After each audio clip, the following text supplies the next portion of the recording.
E aí, pessoal, tudo bem? Boa noite. A gente está de volta aqui com o Abajur. Hoje é o episódio número 4 ainda da primeira temporada. Hoje a gente traz um convidado especial aqui, que é o músico Rodrigo Ferreira, que ele vai falar um pouquinho, né, para a gente trocar uma ideia aqui dessa relação entre música e fotografia, né? A proximidade entre as linguagens visuais e sonora. Antes, então, quero sempre lembrar, né, pessoal, que se inscrevam no canal, Abajur, claro, ative o sininho, para que a gente possa sempre produzir um conteúdo legal, né, para vocês verem, e você sempre receber novidade. Né? Eu acho que é isso. Estamos aqui também com o Gerson Turelli, mais um dos elementos do Abajur, e passo a bola aí para o Rodrigo, né, para ele fazer uma apresentação formal dele, falar um pouquinho dele, do currículo dele, da experiência dele na música. E aí, Rodrigo, tudo bem? Tudo bem, então vamos na apresentação formal, então. Meu CPF é 819, não. Bota o CNH, o Pix do banco, tudo. O Pix é o meu e-mail, a gente está aceitando Pix também, tá? Mas, gente, em primeiro lugar, é um prazer estar aqui com vocês, tá? E antes de tu entrar aqui, Eduardo, o Gerson, a gente entrou um minutinho antes, e a gente está fazendo uma reunião para falar mal de ti, Eduardo, tá? Que bom. Então... E, na verdade, não tem o que falar mal, na verdade, tem muita gratidão, porque na minha carreira de música, tu é uma pessoa fundamental. Eu sou primo do Eduardo, não que eu tenha escolhido isso, mas quando eu nasci, isso já estava dado, né? E o Eduardo, que é guitarrista também, que é músico, né? Sempre foi uma inspiração e uma referência para mim. Então, o Eduardo ajudou a estragar minha vida, quando aos 9 anos de idade eu ganhei um disco do Guns N' Roses, né? Um LP, e eu não fazia o tema de casa para ficar ouvindo aquele disco no repeat, né? Sem falar da guitarra, né? Na guitarra. A guitarra. Que tu botou fora aquela guitarra, né? A gente Mas podia ter até hoje. Não, Eduardo. Aquela guitarra foi uma tentativa de guitarra, né? Mas ela nunca funcionou, né? Então eu estava contando para o Gerson também que em 2013 eu tive a oportunidade de fazer o trekking mais difícil do mundo, né? Então eu e um grupo de outros 3 diabéticos gaúchos viajamos até o Nepal e fizemos o trekking de Lukla até o campo base do Everest. 153 quilômetros de caminhada, morro acima, em pedra, de 2 metros de altura até 5.300 metros de altura. E ontem uma colega minha, professora, me lembrou que quando eu fui, né, eu deixei um e-mail programado para que, se eu não voltasse, a Ana tivesse uma orientação de quais guitarras iam ficar contigo, né, como herança, né, e quais que deveriam ser vendidas ou dadas, né, colocadas na calçada, né. Então, mas eu voltei, então esse e-mail não foi usado, né, e tu ainda não ganhou a tua Les Paul, mas em breve. Mas então, bobagem à parte, eu comecei a me interessar por música aos 9 anos de idade, né? Muito pela questão visual, pela questão do videoclipe, né?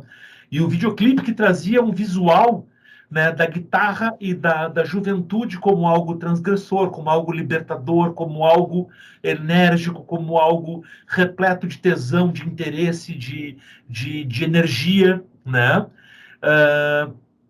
E através do videoclipe, então, eu comecei, eu quero tocar guitarra, eu quero tocar guitarra, eu quero tocar guitarra. E nessa busca pela guitarra, acabei indo para num grupo de jovens da Igreja Católica para aprender a tocar violão. Depois me converti ao ateísmo, né? Sou um ateu praticante, né? Eu acho que eu tenho uma das missões do mundo é converter as pessoas ao ateísmo, né? Mas tenho uma gratidão enorme aos amigos e ao grupo, né? Porque me proporcionou a ideia do violão. Depois eu era o primo chato, e ainda sou o primo mais novo chato, que ficava incomodando. Ô, Duda, empresta o pedal. Ô, Eduardo, empresta a guitarra. Ô, Eduardo, me ensina a tocar a pentatônica, né? E com 14, 15 anos eu entendi que, com alguma clareza, por uma história de falências e dificuldades financeiras da família, que ou a música ia ser algo principal para minha vida, ia dar um jeito de pagar minhas contas, né? Ou eu não teria muito espaço, né, para estudar e para ter uma condição de ter uma prática musical que me satisfizesse. E aí eu entro numa ideia assim, ok, então eu tenho que me profissionalizar. Eu tenho que garantir um diploma, eu tenho que garantir um ingresso numa universidade pública de música, e eu tenho que garantir uma profissionalização. Eu tenho que dar um jeito disso, que é a arte, né, ser também a minha forma de renda e ser a minha profissão, né? E aí a gente transita entre a ideia do que é o músico, que é o artista, e o que é o profissional da música. Então, como profissional da música, eu trabalhei em estúdio, eu fui holdings de bandas, eu fui estudar luthieria, fui regular guitarra, fui consertar cabo, fui aprender a fazer um monte de coisa, comecei a dar aula, né? E aí me formei em licenciatura em música, né? Com a habilitação em violão, e depois comecei minha trajetória como pato, né? Por que pato? Porque o pato é o bichinho que nada, voa, anda e corre, mas não faz nada direito, né? Então, nos últimos anos, eu tenho estudado piano, eu tenho estudado baixo, guitarra, violão, lap steel, ukulele, bandolim, e cada vez mais eu faço mais coisas e sou pior em todas elas, né? E aí, nessa ideia também da graduação, eu tive a sorte de conhecer também o pessoal da Calcênica. E esse pessoal da Calcênica é uma companhia que se forma nas nossas turmas de graduação, né? E que faz um trabalho muito legal de teatro e dança. Então, todos os trabalhos da Calcênica, a trilha sonora é minha, né? E então entrei nesse universo do home studio, da produção musical, né? Fiz vários cursos, fiz curso de microfonação, música e tecnologia, arranjo, instrumentos virtuais, né? Para construir uma autonomia aqui na minha caverninha onde eu estou, né? E com essa autonomia poder também trabalhar de uma forma que a música possa ser também um elemento que vai descrever uma cena, também um elemento que vai descrever uma visualidade, né? Então, estávamos falando para o Gerson, a gente foi indicado pela Calcênica algumas vezes já ao Açorianos, a algumas premiações.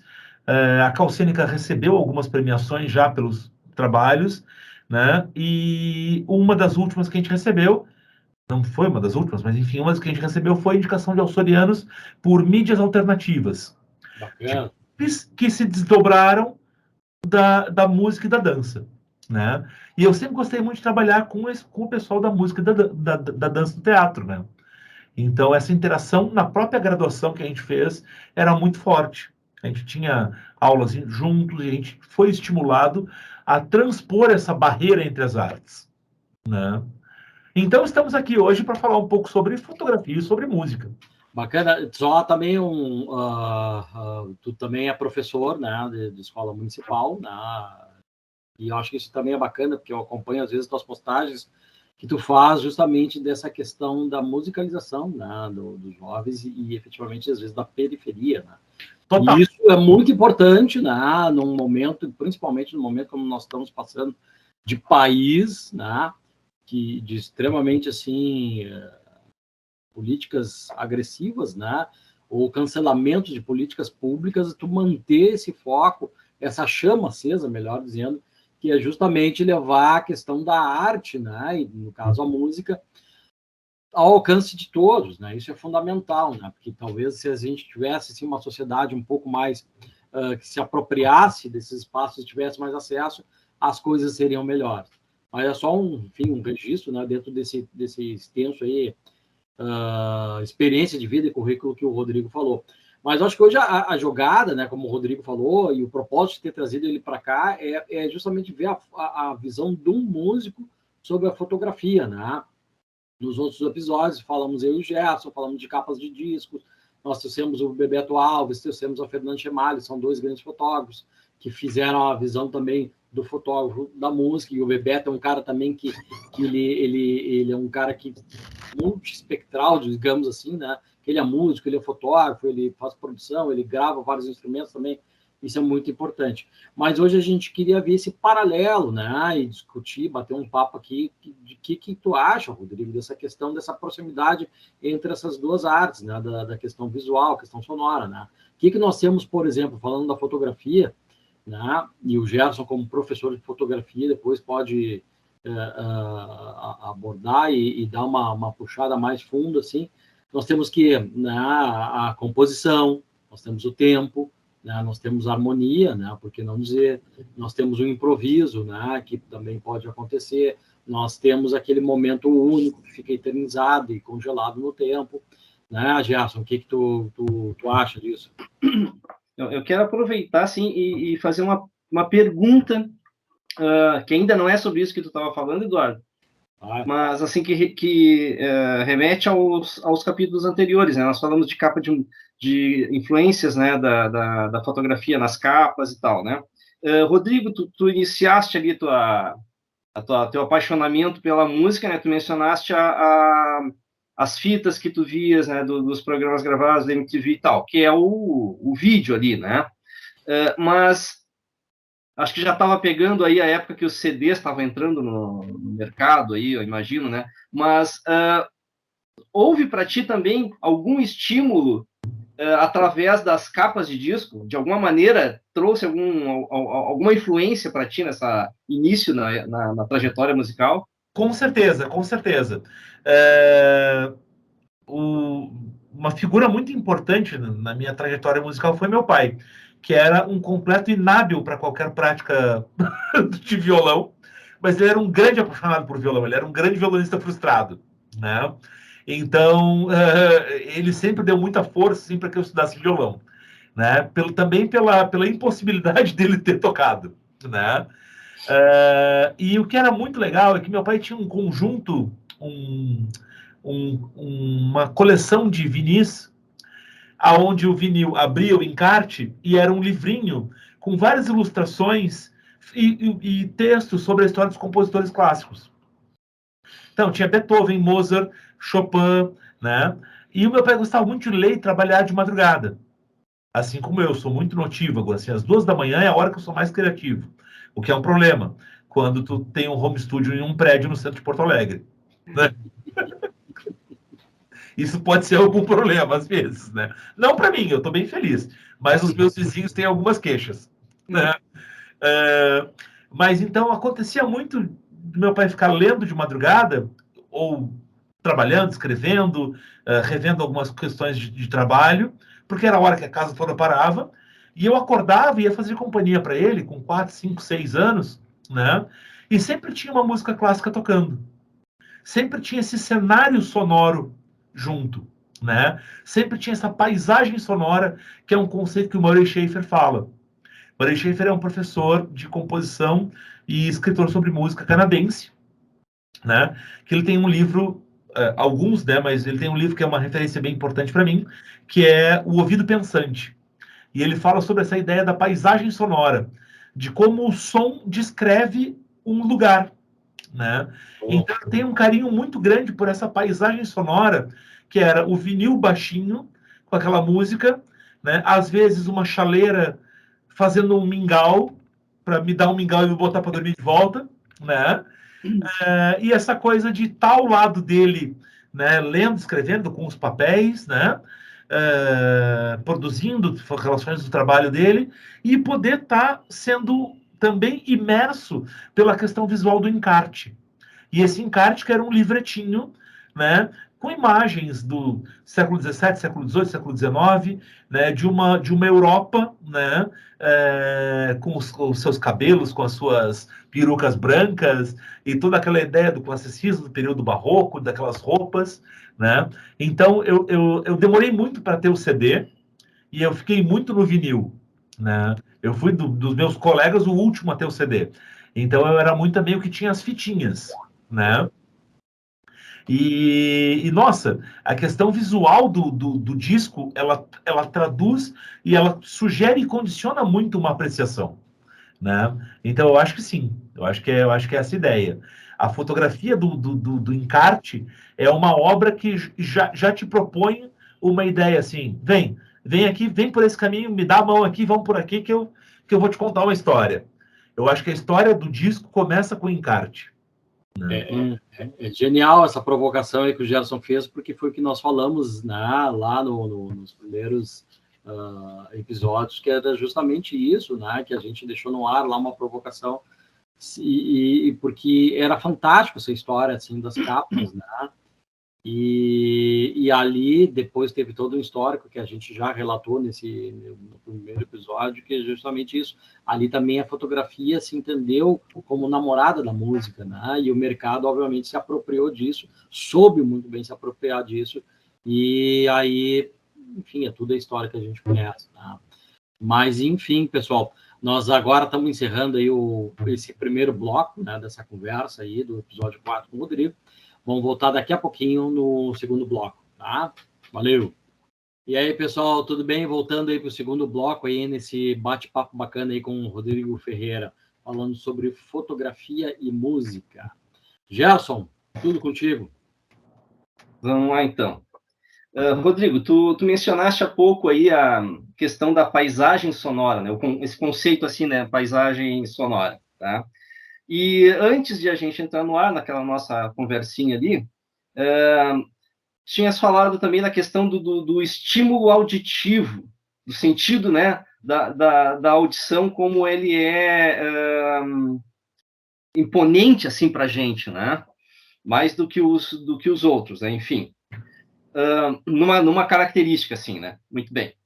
Eu vou trazer isso aí, esse conceito, então, de paisagem sonora para aquilo que é muito tradicional da fotografia, que é o que todo o fotógrafo, eu posso dizer assim que 99,99% do fotógrafo, amador ou profissional, fez no seu início, e faz ainda, é fotografar paisagem. Paisagem. E isso tem a ver muito com o estímulo visual, com o nosso sentido da visão. Quando a gente é bebê, que não controla o corpo, a primeira coisa que a gente começa a controlar é o olho. Olha para cá, olha para lá, tu começa a observar, né, o mundo. Tu ouve um barulho, tu direciona o teu olho para aquele barulho, tu quer ver o que é, né? Então, a gente tem a coisa do estímulo visual, é a porta de maior entrada de informações, né? O sentido da visão é por onde entra a maior quantidade de informações, eu entendo dessa forma assim, né? Então, a gente está passeando, é uma paisagem que pode ser urbana, pode ser rural, pode ser natural, enfim, há um conjunto de elementos no entorno da gente, sons, inclusive, que fazem parte aí da história que a gente está olhando, né? E a gente tem o desejo de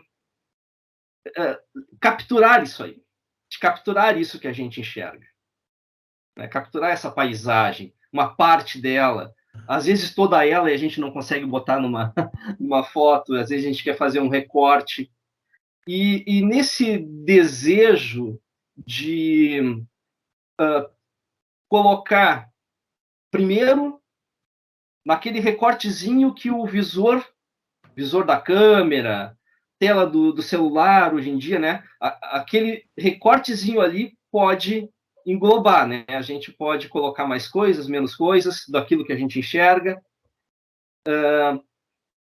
E aí começa um processo que pode ser intuitivo, que pode atender uma série o Eduardo já falou das regras, né?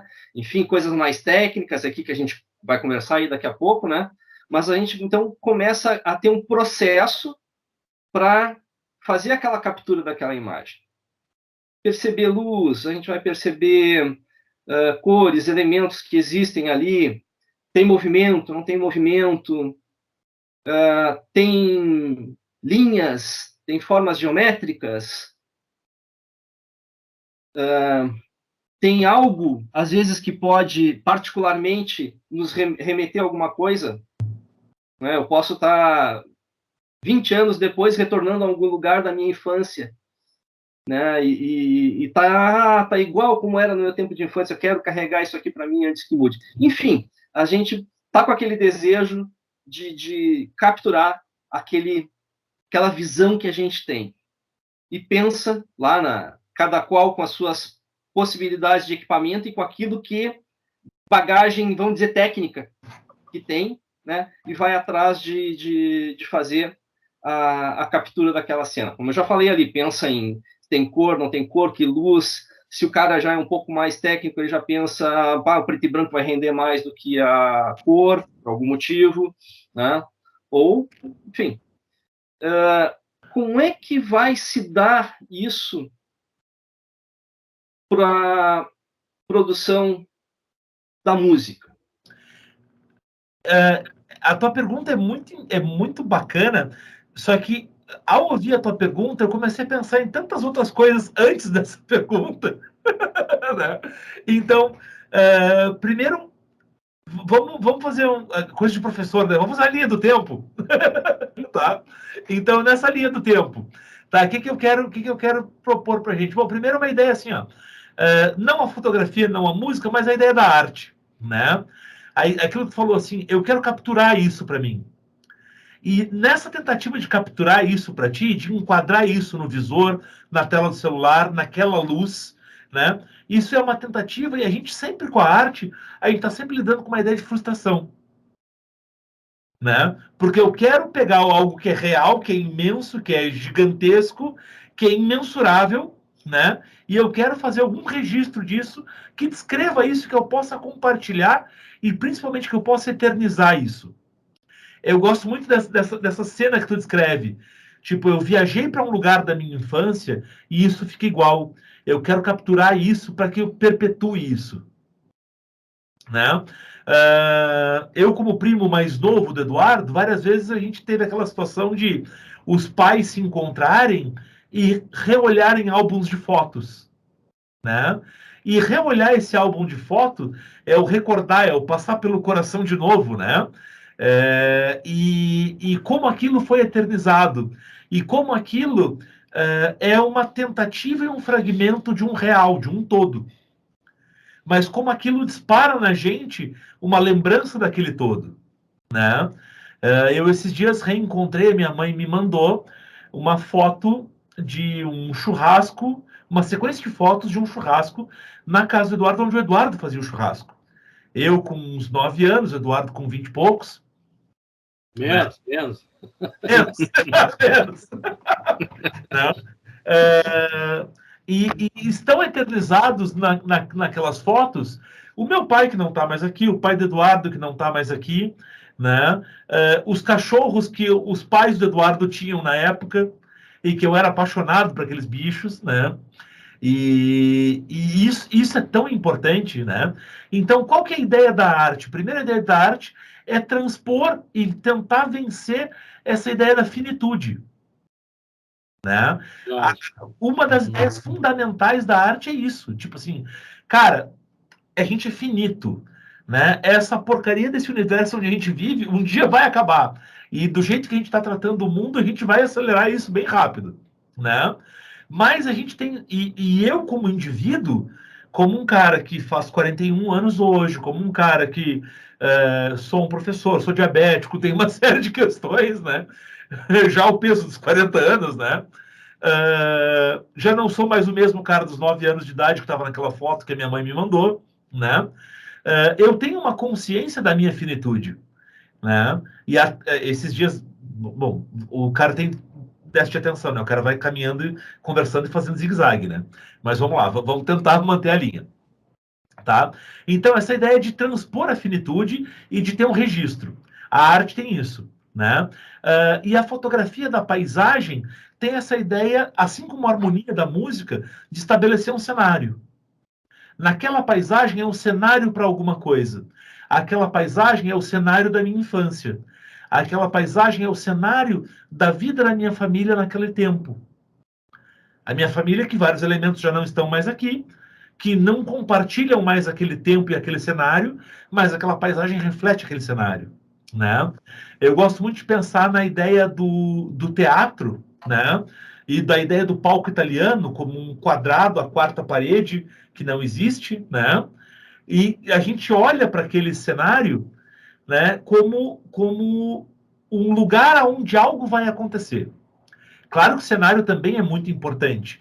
A luz, a cenografia, o espaço, né? Mas ele é o lugar onde algo acontece. E é um lugar que eu visito. E eu acho que a fotografia tem muito disso, assim como a música. Ela nos leva para visitar um outro lugar. né? E eu acho que a grande sacada da música é essa, e aí a música e a arte tem muito disso, claro que cada uma com a sua materialidade e as suas limitações e a sua frustração, né, de tentar nos fazer visitar algo, né, ou nos remeter a uma visita a algo que foi real, que era imensurável, mas que está só num registro, né? Então, né, e nessa ideia de perpetuar. Desculpa, eu viajei demais. Vocês Não, entenderam? eu até vou fazer uma parte aqui, que o Rodrigo roubou aqui uma ideia que eu ia ter, que eu não tinha nem falado com o Gerson, né? Porque até pela corrida da vida diária, né? Porque em todos os episódios a gente tem uma ideia sempre de largar uma mensagem, né? Ao estilo do provocação do Abujamra, né? Nós somos pretensiosos, viu, Rodrigo? Eu acho sensacional. Se não for pretensioso, não sai de casa. Mas assim, que é dar uma mensagem. E uma das que eu escolhi, que justamente me veio, que eu peguei um livro hoje, eu levei para o escritório para preparar a pauta, né, para nossa bate-papo aqui de hoje, era o livro da Susan Sontag, né, sobre fotografia, que a parte que ela fala da fotografia como objeto de melancolia, que ela justamente ela fala nessa questão do que o Rodrigo falou da foto, quando ele se vê, que é um fragmento de uma coisa que já não existe mais. E que isso a gente vai ler aqui no fim desse bate-papo aqui. Então, tu vê como as coisas estão conectadas, sem saber mais ou menos o assunto foi por isso aí, né? E eu acho que a música também com a sua materialidade, com o som e com a fugacidade do som, né? Essa ideia de te levar para um outro lugar, né? E eu acho que a boa composição é essa. Eu acho que a música boa, o Eric Clapton dizia que tem dois tipos de música boa, né? A música que te arrepia e a música que te faz dançar. Se não te arrepia e não te faz dançar, não serve. Assim, né? De uma certa forma, eu concordo com ele. Mas eu acho que a música boa, independente de arrepiar e de fazer dançar, é a música que te remete a algum lugar. Sim. A música que te leva para algum lugar. E aí eu menciono uma leitura da minha esposa, não vou saber referenciar agora, mas a minha esposa, como professora de línguas, de literatura, né, estava lendo um material e dizia assim, a melhor coisa do mundo é viajar. A segunda melhor coisa do mundo é ler, e pelo mesmo motivo. Exatamente. Né? Tem que se unir, né? Exatamente isso, né? E não só ler, claro que aí era um escritor falando sobre a mediação de leitura, sobre a importância do ler, né? Mas a música tem uma capacidade de me tirar do lugar onde eu estou e me levar para um outro lugar completamente diferente. E a fotografia tem. Quando a minha mãe me manda uma fotografia de 30 e poucos anos, aonde está o meu pai abraçado no Eduardo, e o Eduardo com um cabelão preto e um bigodão fazendo um churrasco, eu me lembro assim, aquele Eduardo não existe mais, o meu pai já faleceu, já não existe mais, e eu ali, com 9 anos de idade, 4, 5, 6 anos de idade, brincando com cachorros que não existem mais, mas aquela fotografia me levou para aquele lugar. Aquela fotografia perpetua aquele lugar e me cria um cenário para eu recordar, para eu repassar pelo meu coração todas aquelas sensações, né? De carinho, de afeto, de brincadeira, de pertencimento, né? E isso para mim é muito emocionante. Eu acho que essa é a grande sacada da arte, né? E aí, nessa ideia também, um desdobramento que a gente pode também ficar algum tempo discutindo é a diferença entre arte e entretenimento, né? Sim. Adoro entretenimento.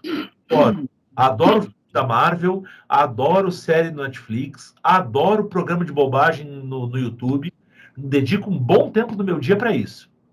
Mas entendo que isso também não é arte, né? E existe uma diferença entre isso. Em um mundo absurdamente consumista, a arte que transcende o tempo é um problema, porque ela não é um produto que tem um custo ali. Não é rentável, exatamente, né? Porque esse é o toque da sociedade atual, né? Que justamente que não é arte, o entretenimento, ele tomou esse lugar, né? Que são coisas muito fugazes, né? E aí é muito legal que a gente tem, por exemplo, fotografias que transcendem o tempo e transcendem séculos e gerações. A gente tem músicas que transcendem séculos e gerações, né? E a gente tem um entretenimento que é o chicletezinho, que vai me dar um prazer, uma açucrinha ali, e que em seguida vai ser descartado. E existe a necessidade de ser descartado para que um outro produto seja consumido, que é a obsolescência, né? Uhum. Deixa eu costurar uma coisa aqui. Até com que com a tua resposta, acabou indo para explorando algo além ainda do que eu estava pensando, né? A história da composição da paisagem, né, sonora, a paisagem que a gente registra, como isso, como as duas artes podem nos fazer, né, ir para tantos outros lugares, né, ou momentos, né, beleza. E isso a fotografia tem muito, e a música, quando a gente está ouvindo também, vai acontecer, beleza. O Eduardo já me deu o toque ali para a gente passar, mas deixa eu só largar a pergunta. Larga a pergunta e a gente vai para o terceiro bloco. Isso aí. Né? Aguardem! Que, na verdade, são duas perguntinhas assim.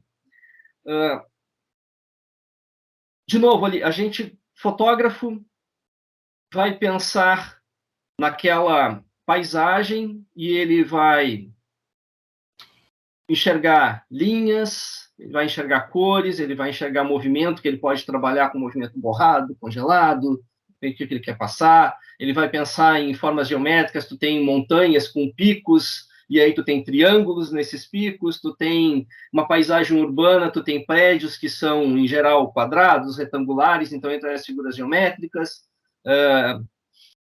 estradas que tu tem linhas, né, de condução do olhar e por aí vai. São elementos comuns também para a arte da pintura e tal. Então, aí existe um processo técnico para a gente lidar com isso aí. Onde eu vou me posicionar, ou eu, fotógrafo, vou me posicionar para que aquela linha que eu estou enxergando ela fique mais evidente. Ou... bom, eu não vou fotografar hoje de manhã, vou vir de novo aqui de tarde, porque a luz vai estar melhor ainda para dar um destaque maior num elemento que eu achei bacana. Né? E por aí vai. Vai ter um processo na tua produção fotográfica, na tua produção musical também, que é a tua conjunção de notas, aquilo que o Eduardo falou bem lá no comecinho, que momento que termina, que momento que tu vai ter uma mudança de ritmo dentro da tua composição, enfim. Isso aí fica uma pergunta para tu responderes daqui um instante. E a segunda pergunta, e aí tu vai aproveitar o intervalinho aí para dar uma pensada, a gente falou de algo que a gente está enxergando. Eu estou enxergando uma paisagem e quero registrar. Mas, às vezes, muitas vezes, o fotógrafo ele quer exatamente desconstruir aquilo que ele está enxergando, ele quer passar um conceito, ele entra com uma imagem abstrata, ele tem formas, não vamos nem entrar na questão de manipulação digital, que poderia, né? Mas, assim, na hora do clique mesmo, ele tem formas de transformar aquele concreto em algo muito abstrato, muito, muito irreal, o referente meio que desaparecer, né? E a gente criar um conceito a partir de uma imagem, de um elemento concreto, criar uma imagem que é um conceito. Isso também tem aí na música? Essa é a segunda pergunta. Fica pro terceiro bloco. Suspensa. E aí, pessoal, então nós estamos voltando aí para o terceiro bloco, né, desse bate-papo hoje que a gente está com o Rodrigo Ferreira, do Abajur, a gente está falando sobre fotografia e música. O Gerson aí, no bloco 2, fez mais duas perguntas aí para o Rodrigo, que ele vai nos responder agora. Então, vamos lá. Primeiro, vamos pela segunda, que a primeira eu nem me lembro direito da pergunta, que eu pensei um monte de coisa que eu nem me lembro dela. Mas vamos pela segunda, tá? Eu sou um péssimo entrevistado, desculpa. Não vou me chamar mais. Eu sou a pior pessoa que vocês podiam ter chamado para esse papo hoje. Não, mas então vamos lá. Olha só. Tu falou da ideia do desconstruir, né? Do real, do retrato do real, da captura do real e da captura do irreal, né? E eu acho que isso tem a ver também com a ideia da frustração. A captura do real não é real. Ela é só parte. Ela é só um elemento. Ela é só um frame de algo 3D, de algo imensurável. E ela é um frame que cabe num visor. E que em um tempo foi capturado. Não é nem um time-lapse, né? É aquele tempo, aquele instante, né? E eu acho que a música tem muito disso também. Conversando antes com o Eduardo sobre esse papo de hoje, a gente falou sobre a ideia do improviso, né? Eu acho que o improviso é isso na música também, né? O improviso é aquele momento onde alguém vai olhar para mim e vai dizer assim, ó, a bola tá contigo. E eu vou olhar, ok, essa música tem um ritmo, tem uma linha, tem um tempo, tem um cenário, né? Um cenário sonoro, né? Composto pela expressão de todo mundo que está compartilhando e construindo isso junto, que está sustentando isso, né? E que vai me dar uma estrutura, um lastro, para que em cima desse lastro eu crie algo que vai ser só vai existir nesse momento. Algo que nunca mais vai se reproduzir. Exato. Né? Eu acho que a fotografia tem muito disso, de capturar esse instante do improviso. Né? De tentar imortalizar essa fugacidade do improviso. Né? E eu acho, e aí na ideia da forma, né? Eu tive uma professora na graduação, professora Duda Gonçalves. Ela tinha um trabalho sobre fotografia, ela tinha um trabalho, a formação dela é sobre pintura, né? Artista plástica. Uma pessoa que eu devo muito, me ensinou muito sobre arte e sobre processo de composição. Atualmente ela é professora da Universidade Federal do Rio Grande do Sul, né? E ela conversava muito com a gente sobre isso, né? E sobre a ideia da intenção. Muito mais do que a forma ou aquilo que a gente consegue capturar, é a intenção daquilo. A arte é intenção, a arte é desejo, a arte é vontade. A arte é algo imensurável dentro de uma série de coisas mensuráveis. Né? A luz é mensurável, ou a abertura do diafragma é mensurável, a asa do filme é mensurável, o tamanho do frame é mensurável, tudo isso é mensurável. Mas a intenção não é. E essa que é a grande sacada. Né? Então, na música existe essa ideia, assim, né, que é muito legal, que é a ideia de, tipo assim, independente da escala, do acorde e do padrão que eu uso, a intenção tem muito a ver. E aí a intenção a gente chama de expressão, a gente chama de pegada, a gente chama de sonoridade, de feeling, né? Mas é uma intencionalidade artística. É uma vontade de dizer pro cara, vem cá, me dá a mão que eu vou te levar num outro lugar. Vem que no caminho eu te conto a história.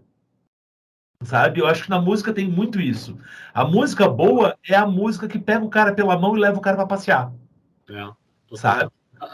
Até nesse, rapidinho, só fazendo um parênteses, até nessa questão que tu falasse, né? Existe, por exemplo, a gente vê em covers, vamos falar de covers, né? Por exemplo, o pessoal tem covers que tocam, por exemplo, o que a gente chama de nota por nota, né?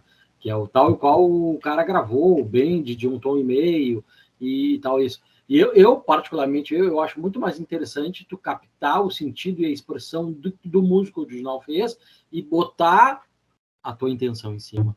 Então, isso é fundamental, né?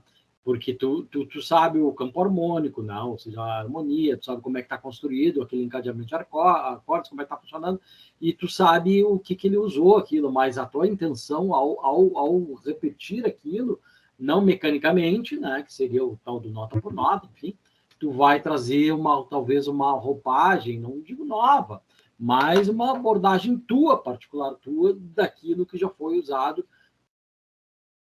feito por uma outra pessoa. Isso é interessante na questão.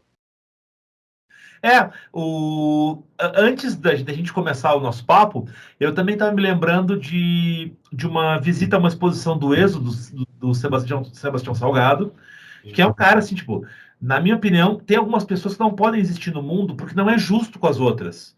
Sabe? Tu tem uma média no mundo que não é muito boa, e tu tem algumas pessoas que estão muito além da média, sabe? Sebastião Salgado é uma figura dessas, sabe? É injusto com uma outra pessoa mortal que exista um Sebastião Salgado no mundo. Sabe? Um cara da música que eu acho que é injusto que exista é o Egberto Gismonti, sabe? E aí, nessa ideia do cover, né, eu me lembro do Êxodos, que é um trabalho maravilhoso, um livro lindo que eu já passei muitas horas gastando aquele livro, né? E que eu acho que politicamente ele é muito importante também. Sim, total. A arte sempre é política, né?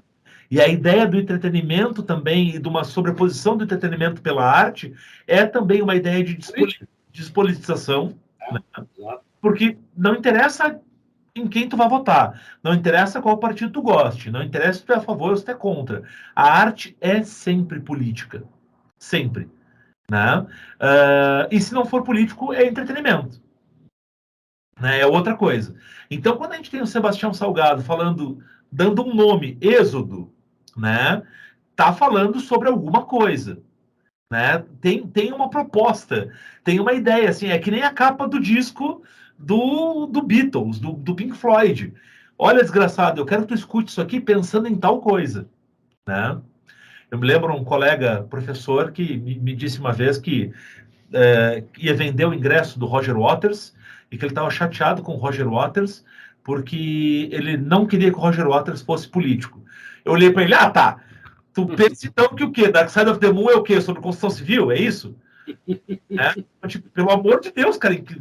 Até hoje ele não tinha entendido a pegada dos caras. Deixa eu te contar. Olha, eu não queria te dizer isso, sabe? Tu é 20 anos mais velho que eu, mas deixa eu te contar. Tu que tá te aposentando como professor esse ano, que tu não entendeu o Dark Side of the Moon. Tu não entendeu o The Wall. Sabe? Tu não devia nem ter comprado o ingresso mesmo, sabe? Então, dá o ingresso que eu vou para ti no lugar. Né? E uma outra ideia que também, quando o Gerson me fez a pergunta, eu me lembrei. Perdão, voltando, tá? Então, eu assisti uma vez um documentário sobre Sebastião Salgado, onde ele falava sobre o Êxodos, né? Sobre esse livro e uma exposição, né? Que virou o livro, né? E sobre o trabalho dele, e aí falava sobre a trajetória dele, quando ele foge do Brasil e vai para a França na ditadura, quando ele na França, ele, a esposa e o filho, que é um artista plástico, que é Down, se não me engano, ou é autista, né? Tem 2 filhos. Os dois filhos, mas um os deles... dois estão envolvidos com... Um está bem envolvido com arte, participou desse documento. Acho que tu viste o Sal da Terra. Isso. O filho dele está mas não é o que tem Down. Ele está na produção. Na construção do documentário ali. Né? E o outro é artista plástico, o outro é pintor, né? E aí ele falando sobre a mudança e a transição da tecnologia, de quantos quilos ele carregava numa alfândega com filmes e negativos e máquinas e equipamento, e que agora ele leva cartões de memória, como esse aqui, com meses de trabalho, né? Tá tudo aqui. Como às vezes o raio-x da alfândega desmagnetizava o filme, ele perdia muitas fotos. Sim. E aí aquilo que ele tentou, olha a frustração de novo na arte, né? Aquilo que ele tentou eternizar já não existe mais, né? E da importância, né, do clique, né, e de como ele edita pouco as fotos, né? E aí eu fiquei pensando assim, no que o Eduardo falou, né, no músico que eu quero imitar o Beatles, eu quero imitar o John Lennon, quero imitar o George Harrison, né? Então eu vou comprar uma guitarra igual, vou fazer um trabalho de tributo, vou imitar nota por nota, mas eu não tenho a vida do cara, eu não tenho a expressão do cara, eu não tenho a visão de mundo do cara, eu não tenho o background emocional, político e humano daquele cara, e eu não estou naquele tempo e espaço daquele cara. Então eu não vou ter a mesma intencionalidade do cara. Se tu pegar uma câmera, eu que não sou fotógrafo, e me der uma câmera digital de altíssima geração, e a câmera que o Sebastião Salgado usava nos anos 60, eu vou tirar uma foto ruim nas duas. E ele vai tirar uma foto sensacional nas duas, pela intencionalidade dele. E por todo um background que é construído durante uma vida toda. E aí eu me lembro do meu pai que dizia, o diabo é o diabo, não porque é o diabo, mas porque é velho. Né? Né? Então, e aí pensando nisso também, e aí lembrando daquela outra pessoa que não devia existir, porque está muito além dos outros, o próprio Egberto Gismonti. né? Existe no YouTube um documentário de um canal chamado Um Conto, do Egberto Gismonti, que, inclusive, eu nunca entendi a edição, mas eu não precisei entender a edição, porque é lindo igual, né? Onde tem o Egberto Gismonti conversando com uma jornalista por 3 horas, né? E eles falam de tecnologia, de arte, de música, de história, de relações sociais, do interior do Rio de Janeiro, da cidade do Carmo, onde o Egberto Gismonti nasceu, né? E aquilo é uma delícia. Aquilo é uma delícia. E ali no meio, o Egberto Gismonti ele fala sobre a ideia da música e da música como matéria. O som é matéria. E ele diz assim, a mixagem, né, quando eu misturo algumas coisas, eu tenho que escolher alguns elementos que eu vou demonstrar. E esses elementos vão ocupar um espaço. E eu não vou ter espaço para tudo. Então é sempre a frustração. Né? Quando eu componho uma música com vários instrumentos, eles estão sempre disputando um espaço. Tem uma bateria que está propondo um ritmo, tem um baixo que está propondo uma região grave, sugerindo um lugar, tem uma guitarra que está propondo uma textura, vai ter uma melodia no piano que vai estar fazendo algum movimento melódico, e eu não tenho como colocar a luz e enquadrar todos ao mesmo tempo. Então, na mixagem, a gente vai transitando entre isso e propondo para o cara como se fosse um grande banquete. Olha, agora eu quero que tu experimente isso. Agora eu quero que tu experimente isso. E ele nunca vai conseguir experimentar tudo daquele banquete. Né? E o Egberto Gismonti ele fala, compor para a orquestra é essa ideia de pensar que eu tenho uma massa sonora e essa massa sonora tem um peso. E eu preciso equilibrar essa massa sonora com uma outra massa sonora contrastante. Eu imagino que essa ideia do equilíbrio da fotografia deva ser sempre um desafio, uma busca para vocês. Então, até na escolha do assunto e no recorte, né, que tu vai fazer do todo, porque como tu falasse antes, né, Rodrigo, e nada é o real, né, porque ao olhar já tem o olhar, já tem o universo do fotógrafo, né, e aí ele escolhe um recorte daquele todo, né, e ele pega um ponto, né, então nada é, então é justamente isso, né, e fora aí as outras questões que nós podemos falar, né, mais técnicas, mas no fundo é isso, né? E essa visão do fotógrafo, ela já tem uma visão que é dele, como tu falasse aí, do músico que está fazendo um cover nota por nota, o fotógrafo também, ele tem seu universo, ele tem sua formação, ele tem sua intenção, né, ele tem seu sentimento, ele vai ter todo aquele conjunto que vai levar ele a fazer aquele tipo de fotografia, seja ela o que for, né? Mas para criar uma polêmica e criar aqui uma cisão no grupo, nessa junção, eu quero fazer uma pergunta que é: existe imparcialidade na fotografia? Eu acho que não. Mesmo tu fazendo aí, o Gerson, por exemplo, né, eu acho que sempre tem o teu olhar sempre, nunca vai ser imparcial. Porque tu tem toda a tua formação, né? Seja ela qualquer que seja. E até isso que eu estou vendo agora, já que tu provocou, eu vou dizer, acho que até em outros ramos da fotografia, que são mais sociais, digamos assim, eu acho que essa imparcialidade não existe. O Gerson, que faz também muita fotografia social, né? Pode também nos dizer com mais propriedade isso. Eu gosto de fotografar mais coisas, outro tipo de assuntos, né? Mas a gente não vê, eu não vejo imparcialidade, né? Não sei se nessa questão até social possa existir, ou talvez uma fotografia sob demanda, mas aí tu também não está sendo imparcial, porque daí o teu cliente já está te demandando aquele trabalho específico, né? Todas essas questões. Não, e é claro que a pergunta ela é absurdamente irônica e ela parte de um cara que acredita perfeitamente que a imparcialidade não existe, né? Que é sempre, tipo, tudo que eu tô falando aqui hoje, eu mencionei o Gismonti, mencionei o Sebastião Salgado, mencionei Murray Schafer, mencionei Keith Swanwick, né? São referenciais, mas é o que eu mastiguei, o que eu entendi, o que eu cruzei com a minha história de vida, né? E como eu interpreto isso. Sim. E nada disso é imparcial, né? Nada disso, né? Não, show. O Gerson, tu quer ver a questão das fotografias? Encaminhamos para o próximo bloco ou agora? Me surgiu assim a ideia assim de fazer mais uma pergunta aqui pro Rodrigo. Liga fogo. Não, assim, acho que vai ser bacana assim. No teu processo de criação de música, estou simplificando com a minha fala agora, né? Porque eu não sou músico, nem sei como é que se dá esse processo de criação de música, tá? Mas vou deixar com essa frase assim, teu processo de criação de música. Tu tens um caminho normal assim, comum de transitar? Tenho. Tirando aquela do sonho, né? Que tu sonhou com a música e só saiu com ela pronta depois que acordou. Tirando isso aí. Não, e aí, claro, tipo assim, vamos só colocar também que eu não sou Egberto Gismonti, tá? E que normalmente das vezes que eu sonho com música, eu sonho desafinado. Isso, cara, eu tenho vontade de morrer às vezes.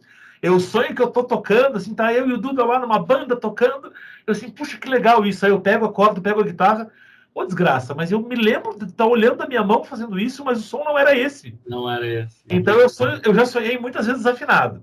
Mas teve uma vez, né, que eu sonhei, eu fiquei tão impactado com uma reunião do grupo da Calcênica, né, em 2016, 2015, né, quando a gente ia começar o trabalho para preparar um espetáculo que foi em cartaz em 2016 chamado Rubro Almodóvar, né, e eu fui para casa muito impactado com aquilo, com a obra do Almodóvar, com a questão visual do Almodóvar, como a fotografia do Almodóvar dos filmes dele é vermelha, como o feminino é importante, sempre a mulher como protagonista, né? E o vermelho como uma força feminina, né? É feminino, mas é muito forte, é muito marcante, é muito imponente, é muito presente, ocupa muito espaço, né? E aí eu comecei a pensar sobre isso, cheguei em casa, dormi e sonhei com a música. E eu acordei, peguei o violão, cara, isso tá afinado, cara, é em dó menor mesmo. Aí eu gravei, e aí eu comecei a sobrepor as camadas, né? E a ideia, Gerson, dessa música era exatamente isso. Uma das referências era a trilha sonora de um filme chamado Requiem for a Dream, né? Que começa com um tema orquestral, e aquele tema vai aumentando amplitude, aumentando amplitude, aumentando amplitude, vai ficando mais alto, a tensão vai aumentando. E aí eu pensava assim, cara, eu preciso que esse filme acabe. Eu não suporto mais a tensão desse filme. Por que o personagem não morre e acaba essa história? Né? Tamanho envolvimento que o filme vai causando na gente. É um filme genial, né? Mas ele cria essa sensação na gente, né? E aí a trilha vai aumentando, eu pensei, não, a orquestra está estourando os instrumentos. Acabou, não tem mais para onde a orquestra crescer. Né? Não tem mais para onde a amplitude e a tensão dessa orquestra aumentar. E aí começa a entrar sons eletrônicos junto na trilha. Cara, tem muitas camadas de tensão ainda para aumentar. Né? Então, quando eu compus essa música, eu compus também pensando nisso, de ir aumentando a tensão e de ir propondo pro ouvinte, para quem estava presenciando aquilo, camadas cada vez maiores, né, de um espaço que está sendo descrito. Né? Então, e aí, respondendo a pergunta, né, voltando para isso, eu cheguei nesse processo muito. Tem nome e endereço. E chama uma cadeira que eu tive com a professora Duda Gonçalves, né? Que era uma cadeira de produção artística para artes plásticas, uma cadeira eletiva para o meu curso de música, né? Chamada Poéticas do Processo. Onde ela propõe uma metodologia que não é uma metodologia para música, e a gente importou essa metodologia para música e virou meu manual de composição desde 2004. Né? Então, tudo que eu compus desde 2004 passa por esse caminho, que depois a gente pode conversar mais sobre isso. Acho que a gente está estourando o bloco já. Sim, podemos aí passar para o próximo bloco, né? Então seria o bloco 4. Então daqui a pouquinho a gente volta aí, pessoal. Valeu! E aí, pessoal, voltamos então para o bloco 4 aqui, nesse bate-papo bacana que a gente está fazendo aí com o Rodrigo Ferreira. O Rodrigo vai dar umas dicas agora, vai falar com a gente, né, do que ele estava desenvolvendo no bloco anterior, das Poéticas do Processo. Isso aí. Então, Poéticas do Processo é uma metodologia que eu tive contato através da professora Duda Gonçalves, atualmente professora da URGS, né? E o desafio dela é que era uma cadeira para o pessoal das artes plásticas. É uma metodologia que surge a partir do Hélio Oiticica, né? Artista plástico que faz os parangolés, as esculturas de vestir, né? Que tinha uma relação com a comunidade, com o carnaval, com o Rio de Janeiro, né? E surge através dos registros dele. Então, ele tinha um registro da produção diária dele, onde ele falava a intenção, o processo, né? E a professora Duda, ela, ao saber assim, olha, tem um músico na turma agora, o que eu vou fazer? Ela vai procurar alguma coisa disso e ela encontra a palestra do Vitor Ramil, que vira livro, A Estética do Frio. Né? O Vitor Ramil, então, ele usa essa ideia de Poéticas do Processo, né, para fazer o Ramilonga e a Estética do Frio. Né? E ele conta que ele estava com o Cleiton Cledir no Rio de Janeiro, foi passar com os irmãos, e era uma época de carnaval e um calor muito grande, e aí ele acorda de manhã, faz um chimarrão e estava muito quente, e aquela estética da praia, do sol, né, de todo mundo bronzeado, todo mundo com roupa de praia, e a reprise do carnaval no noticiário da manhã, e aquele calor, e aquele suador, e aquela estética, ele assim, cara, essa estética não é para mim.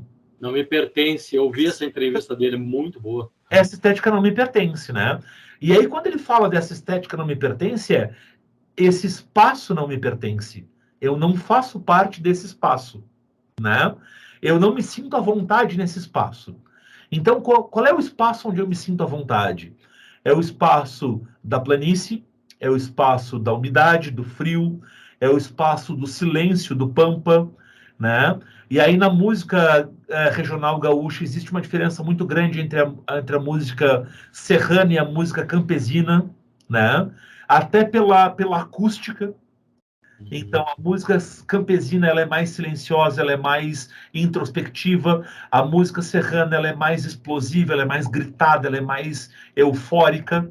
Até pela acústica, pelo como a forma como o ar se movimenta e o som se movimenta naquele espaço, né? Então, eu fui ler a Estética do Frio e aí a cadeira começa com a professora Duda propondo para a gente uma metodologia. Cada um de nós tinha que levar um objeto afetivo, né? E eu levei o braço de uma primeira guitarra, né? Que a guitarra não existe mais, mas era só aquele braço. E aí o braço de madeira com aquela mão pontuda, assim, onde ficam as tarraxas, um colega meu pega aquilo e começa a imaginar que aquilo são pés de uma bailarina. E ele começa a usar aquilo como uma impressão para um papel vegetal, como se fosse um corpo de balé com milhares de bailarinas com seus pezinhos, todos com as sombras do braço da guitarra, né? E esse cara, ele é meu amigo até hoje, é uma pessoa maravilhosa, um artista plástico incrível, José Hernani Chaves. Ele teve um hack medular. Ele sempre foi um cara super atlético, super vigoroso, super... E ele teve um problema de saúde. Ele, por um tempo, ele ficou paralítico. E ele reaprendeu a caminhar, ele reaprendeu a estruturar o equilíbrio dele, ele reaprendeu a ficar de pé, ele reaprendeu a usar a coluna dele. E por que ele pega o braço da guitarra e enxerga um pé naquele braço da guitarra? É pela intenção, né? E aí ele faz um trabalho de graduação, exatamente no final daquele ano, o trabalho de conclusão de curso dele é uma exposição com várias montagens de madeira e peças de madeira e obras de arte, instalações assim, com peças de madeira que tu não acredita como ele equilibrou aquilo. E ele encontrou naquelas peças de madeira uma nova forma de equilíbrio, assim como ele encontrou para ele reaprender a andar uma nova forma de equilíbrio. Como uma coluna lesionada, gravemente lesionada, reencontra um ponto para se apoiar. Gente, isso é sensacional, né? Sim, total. E aí, nesse miolo ali, a professora assim, tá, Rodrigo, escolhe um objeto. E eu escolhi uma caixinha de música, né? E aí a professora diz, então me descreve a caixinha de música. Caixinha de música pequena, 4x4. Não é isso. Afetivamente, o que a caixinha de música quer dizer para ti? Qual é a tua lembrança de uma caixinha de música? Minha mãe tinha um porta-joias. Minha mãe não tinha muitas joias, mas ela tinha uma corrente que parece que era de ouro, tinha um carinho por uma outra bijuteria, e ela tinha um carinho muito grande por um porta-joias que tinha uma caixinha de música e um espelho com uma bailarina com um ímã que dançava. A minha lembrança mais antiga é que aquilo já estava quebrado. Mas mesmo aquilo já estando quebrado, ela não queria que eu mexesse, com medo que eu quebrasse. E aí a professora começou a traduzir tudo aquilo que eu falava em conceitos operacionais. E aí está a chave do método. São os conceitos operacionais que, dentro das possibilidades de escolha, vão nortear a minha escolha a partir de uma intencionalidade. Então, por exemplo, tu me descreveu essa caixinha de música como algo precioso, frágil, danificado, né? Mas ao mesmo tempo que desperta interesse, né? Então, tu como guitarrista, como violonista, eu quero que tu componha algo que seja precioso, frágil, danificado e que ao mesmo tempo me desperte interesse. E aí eu tinha que gravar centenas de takes, de trechos, e mostrando o processo.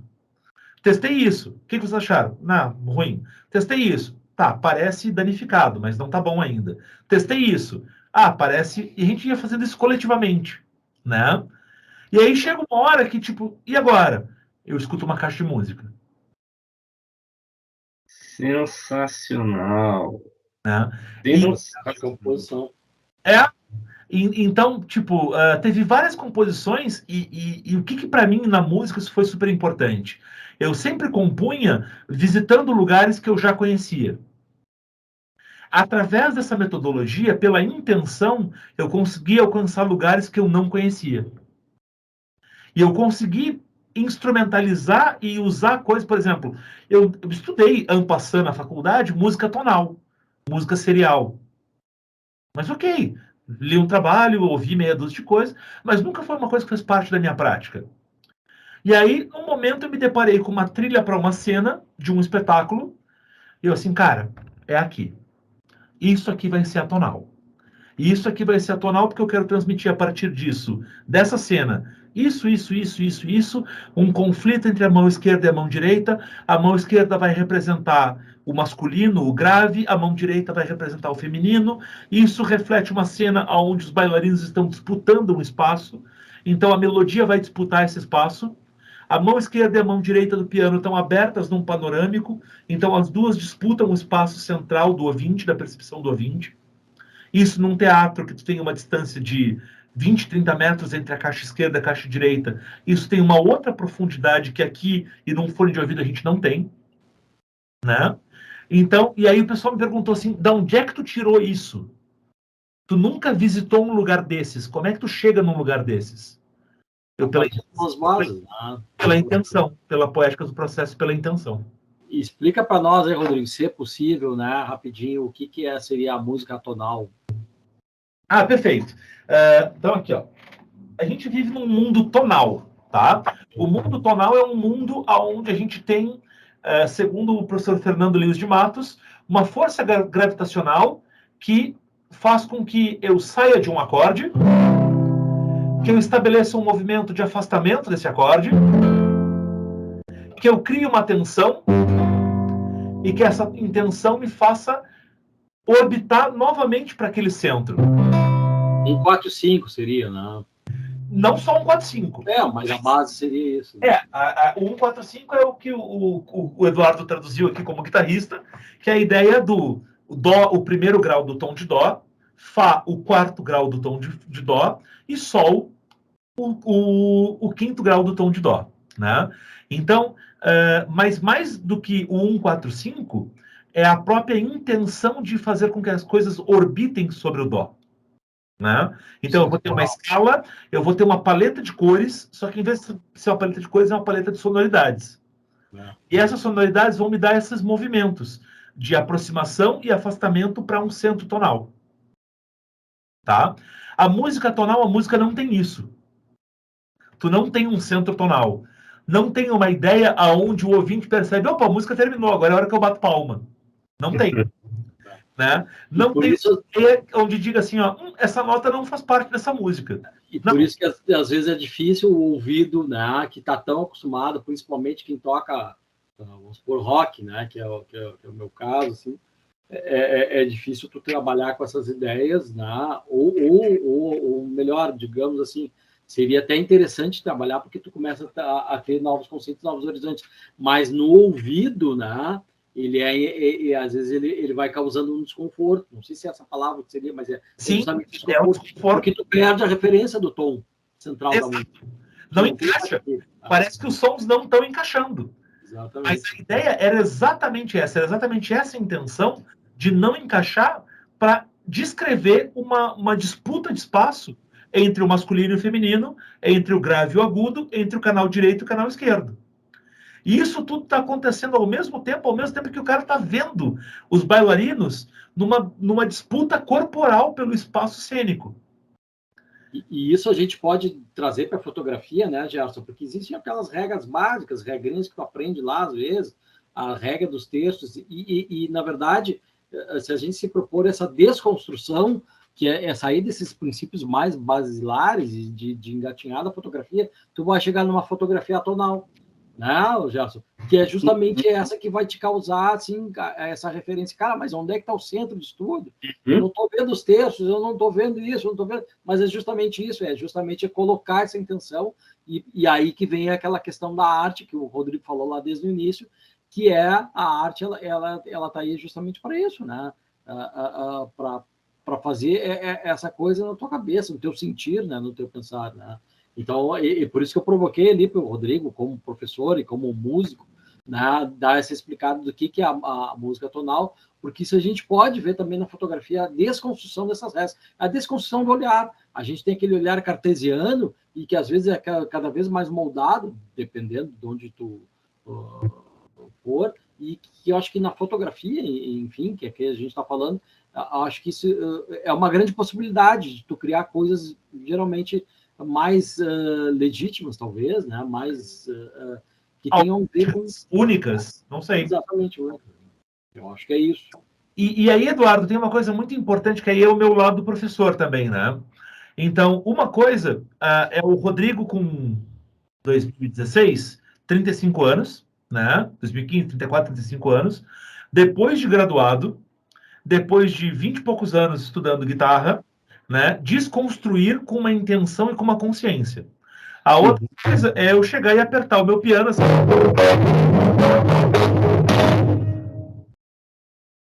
Não sei se eu estou dizendo alguma coisa com isso. Perfeito, perfeito, perfeito. Imagino também que no processo de vocês de fotografia deva ser muito semelhante isso, né? Eu vou talvez dar um exemplo assim. A gente tem formas, vamos dizer assim, mais acertadas da fotografia. Como é que eu faço para deixar o foco bem certinho?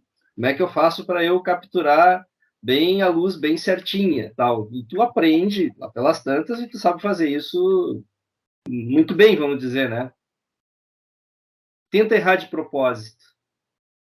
Criar o erro de uma maneira proposital, né, que crie, desfocar uma foto é fácil, mas assim, criar alguma coisa com esse efeito desfocado atenção, né? Complicado. Então, vocês sabem que desse exemplo que o Gerson deu, já que a gente está em fotografia e música, né? Tem no primeiro lá episódio a gente falou das capas dos discos e tal, e como são tantas capas fabulosas, obviamente a gente não conseguiu chegar nem perto do ínfimo, né? Então a gente selecionou aquelas que nos remetem a um sentido de lembrança, meu e do Gerson, né? Então a nossa curadoria, entre aspas, ficou nesse sentido, nesse sentir, melhor dizendo. Mas tem uma, que agora que o Gerson falou, né, dentro desse papo, por exemplo, ele falou da questão da fotografia, né, tenta criar o erro. Tem a foto aquela da capa do disco do The Clash, o London Calling, né, que a fotógrafa justamente, eu não me lembro o nome dela, mas depois a gente pode botar para vocês na legenda, ela vinha fotografando já essas bandas da cena punk, no final dos anos 70 e 80 na Inglaterra, e acompanhava muito o Clash, né? E nesse show, especificamente, ela resolveu, né, se permitir fazer algo diferente. Porque no palco, quando o Clash tocava, ela ficava sempre no mesmo lugar. Então ela resolveu ir para um outro local. E justamente naquele dia, naquele show, que é justamente a capa do London Calling, se vocês foram se lembrarem, a gente bota depois o quadrinho aqui também na edição para vocês. Ela viu o baixista, eu também não me recordo o nome, o baixista do Clash, destruindo o baixo dele, esmigalhando.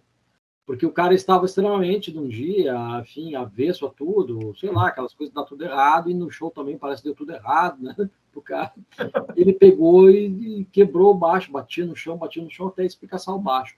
E ela tinha, tu vê, ela tinha ido pro local onde estava o baixista, que ela não costumava ficar, e pegou aquela cena. E isso nós estamos falando em filme, né? A máquina de filme não existia digital, por óbvio. Então ela no instinto, ela foi fotografando, e a capa, justamente, que foi saiu, que tampou o disco, né? Que é um disco icônico. E é uma capa que está meio desfocada. E justamente me parece que é justamente essa questão dela, que ela tinha escolhido outra foto, que ela tinha conseguido pegar o foco perfeito. Mas justamente a banda e os produtores escolheram a foto que estava sem foco perfeito. Então, para vocês verem a questão, como é que é, né? Então, essas são as histórias, entra um pouco dentro dessa questão. Né? Foi um improviso, porque ela saiu no lugar. O baixista também improvisou, porque ele não fez aquilo como cena de rebeldia de rock. Ele se sentiu muito ruim naquele dia e efetivamente fez aquilo com o instrumento dele, né? Que justamente está dizendo, é um instrumento.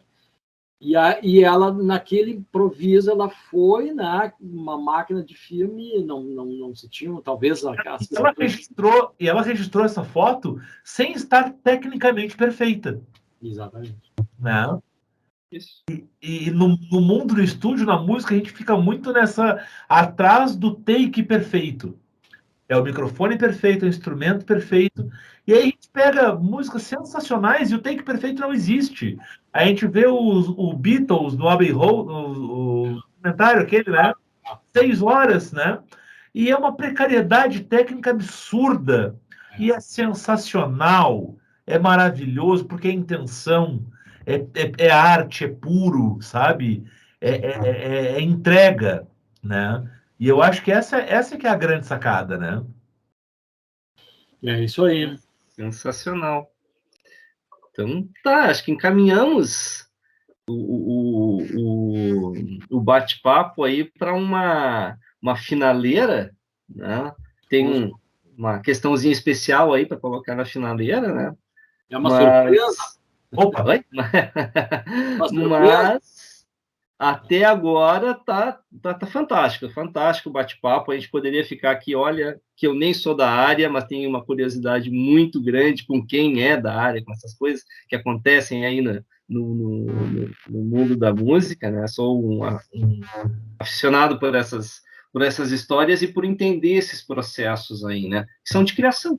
De criação, exatamente. Aí que essa similaridade, né? Mas isso. Então tá, pessoal, vamos chamar o quinto bloco. Não sai daí, que daqui a pouco a gente volta. Vou botar os make-off depois. Vocês nunca mais me chamam para nada, nem para passeio na esquina. E aí, pessoal, a gente está de volta aí no quinto bloco e último desse baita bate-papo aí que a gente está fazendo aí com o Rodrigo sobre fotografia e música. Só de novo, né, para vocês não se esquecerem, né? Se inscrevam no canal, ative o sininho e deixa teu like, né, para que a gente possa continuar produzindo conteúdo bacana e falando coisas legais aí no mundo da fotografia e a sua relação com as artes. Nesse quinto bloco e último agora, então, a gente vai apresentar, né, algumas fotos do Rodrigo, músico em ação com a banda dele, a banda Calibre, num show que eles fizeram no Araújo, Viana, em 2017. E também algumas provocações aí para o Rodrigo, são as cartas nas mangas, surpresa que a gente quer fazer com o Rodrigo aí. Caramba! Algumas fotos bacanas aí que o Gerson fez uma seleção para nós. Gerson, tu tem como soltar aí para nós, para a gente ver as fotos? Então tá, vou começar o compartilhamento aqui, minha tela. é uma coisa meio arquivo confidencial, assim, eu tenho que ter medo disso? Foto de infância. Não sei. Não é arquivo confidencial, mas talvez tu tenha que ter medo, não sei. Então, vou começar aqui. São fotos. Dá um gapzinho aqui para carregar, para a gente visualizar, né? Então, vamos lá. São fotos, então, como o Eduardo falou, né? Deixa eu puxar aqui para o ladinho, vocês. E explicar também que essas primeiras fotos aí do Rodrigo e Banda são fotos tomadas pelo próprio Eduardo aí, que está conosco. Falar alguma coisa, Eduardo, da experiência de fazer a foto? Sim, essas fotos aí foram com um show que eles fizeram, né? Muito legal, por sinal, o show, né? No Araújo, em 2017, num festival. Né? Tinham também outras bandas enfim, né? O palco estava muito bonito, com luz, né? Era um palco que foi montado à frente do palco principal, então era um palco pequeno, que isso era bom também, né? Até por questão, assim, os músicos estavam mais próximos, mas a luz e aquele dia estava muito bacana, né? E eu não subi no palco, tem alguns shows que eu vou e que eu participo e tal, e que às vezes eu subo no palco e tiro até de outros ângulos, até atrás do músico, ou entre eles, aqueles olhares, aquelas questões todas de dinâmicas, mas esse eu estava abaixo, né? Então por isso que vocês podem ver as fotos efetivamente, né, bem de baixo para cima. Mas o que me chamou a atenção naquele dia justamente foi isso, né? A luz estava muito bacana, né? Como era um festival e tinha uma boa produção. Isso foi, o pessoal se esmerou bastante, né, nisso. Tá show. As cores, a gente tem as texturas, né? O desenho da luz, os volumes, né? Estão super bem registrados. Né? É importante frisar que essa guitarra aí é a guitarra que está no testamento para a herança do Eduardo, tá? Aquele, né? Se o Eduardo, inclusive, já contratou uma série de pessoas para me atropelar, amigos encapuzados com numa Kombi sem placa, né? Então já sofreu alguns atentados para acelerar a ida dessa guitarra para ele. Mas em breve, Eduardo. Para pegar essa guitarra. Bom, beleza. Parabéns aí aos dois. Eu vou abrir aqui, então, a surpresinha. Eu escolhi 3 imagens, 3 fotografias. Vou te abrir a primeira aqui, de alguns fotógrafos. Para nós que somos fotógrafos, a gente conhece, né, a história aí deles, muitos, né? Mas até eles não, 2 deles assim não são assim tão conhecidos da maioria, né, eu diria, tá? Começando aqui com uma imagem do Fan Ho, né, de Hong Kong. E a outra imagem é do Franco Fontana e a terceira imagem do Sebastião Salgado. Olha que genial essa foto, né? A provocação, né, é a seguinte, Rodrigo. Tu observa aí a foto e a que música, a que estilo musical, o que relação que tu pode colocar para nós dessa fotografia com a música que ela te traz musicalmente falando. Não só musicalmente falando, mas falando também na ideia da poéticas do processo, então, tá? A ideia de poéticas do processo, essa música me traz algo de contraste.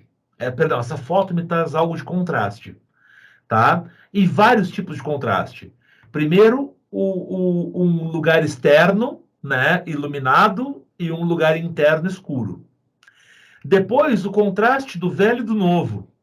A criança, a mãe, o trabalhador, o contraste de classe, né? De um trabalhador e de uma moça, de repente, com uma representação de uma outra classe, né? E que eles compartilham um espaço, mas eles não têm o mesmo espaço, né? Então, eu acho que nesses conceitos operacionais, eu ia tentar elaborar algo musicalmente que me mostrasse isso. O contraste, o fora e o dentro, né? A luz, a iluminação do lado de fora, o dentro como um lugar mais escuro, né? O contraste entre o velho e o novo, entre a sombra e o desenho do corpo, né? E o contraste entre também o que está no foco e todos aqueles outros trabalhadores que estão num cenário, porque eles não receberam também, né, nessa foto o direito de ser protagonistas. Né? Então tem mais 5 pessoas ali que são meros transeuntes ali, meros passantes na foto. Né? Na história. Eles colaboram na história, né? Claro, eles descrevem o espaço, né? O cenário, a paisagem. São satélites ali. Eu me lançando ali, né? Também eu vejo a questão da luz também, né? Essa luz divina, né? Literalmente vindo de cima para baixo, né? E é a concepção daquela do eu superior, né? Vindo e justamente desaguando ali, né? E se vocês perceberem, falaram de personagem aqui, ele tem um senhor ali, um homem subindo, né? Me parece estar mais assim, com a mão para trás, com um terno mais imponente, né? Ao lado, e um trabalhador lá em cima varrendo uma escada, outro atrás dele segurando, equilibrando, né? Carregando o seu trabalho e equilibrando, e ao mesmo tempo olhando para a mulher, que é a mãe. Então tem muita coisa, muita informação interessante. Fora a questão também, né, nas questões das poéticas do processo que o Rodrigo está nos propondo aqui, a própria questão oriental, né? Isso também, obviamente, pela foto, pelo fotógrafo, né? Isso também poderia ser um elemento a ser colocado, né? Num processo de musicalização dessa foto, né? De transformar a foto em música. Muita coisa interessante aí. Tem elementos Tem um elemento interessante que no Japão chama tenbin. Tenbin é essa haste de madeira, essa vara, esse cabo, aonde tu leva os 2 baldes d'água. E o tenbin tem uma ideia de equilíbrio, né? Porque tu vai equilibrar os 2 pesos ali, né? Mas, ao mesmo tempo, essas cestas parecem ser cestas para transportar uma galinha, um animal vivo, alguma coisa do tipo, né? E ao mesmo tempo que o tenbin e a cesta têm uma ideia de equilíbrio, do peso, do volume, né? Essa foto mostra, claro que ela está super harmônica, ela está super equilibrada, mas ela me provoca uma interpretação de desequilíbrio, né? O desequilíbrio entre os personagens, entre os satélites dessa foto, entre a luz que está fora e o lugar escuro dentro. Eu achei super interessante, eu achei riquíssimo, né? E poderia tipo, ser algo norteador para uma série de coisas, né? Total, né? Que relação eu poderia estabelecer de ritmo, né? Com essa luz e essa sombra, né? Tem um livro do Jim Page, Luz e Sombra, né? Que é sensacional. E aí a gente percebe que o Jim Page, como guitarrista, é um cara genial, mas como produtor e como músico, como visão de música, é um cara que está muito além, né? E imagino que também por essa ideia de uma percepção muito mais ampla de arte, né? E desse algo imensurável que é a arte, né? Qual é o ritmo aí, tu acha? Chegou a encaixar em algum ritmo? Não. Existe um conceito ritmo para vocês na fotografia, né? E tem o conceito ritmo da música também, né? Isso me lembra uma estação de trem, né? Então eu imaginaria algo bastante compassado, uma marcação firme, né? E aí o contraste entre uma marcação firme e uma melodia mais livre, né? Então, olha a minha audácia, né? Então, sei lá, pensando em uma tonalidade, pensando em Mi menor, por exemplo, né? Então, pensando... Pô, tô com uma mão péssima aqui, desculpa, não tô aquecido, mas vamos... Não devia nem ter começado, mas agora que eu comecei, vou morrer. Agora vai! Bom, então... Ai, que bobagem, por que eu não fiquei quieto nessa? Mas... Então, pensando em alguma coisa tipo...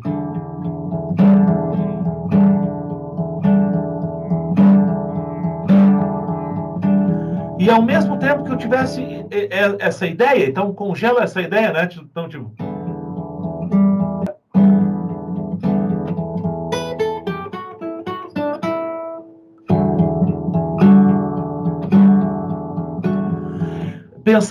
Pensando nessa melodia como uma melodia de um piano que faria um ostinato, né?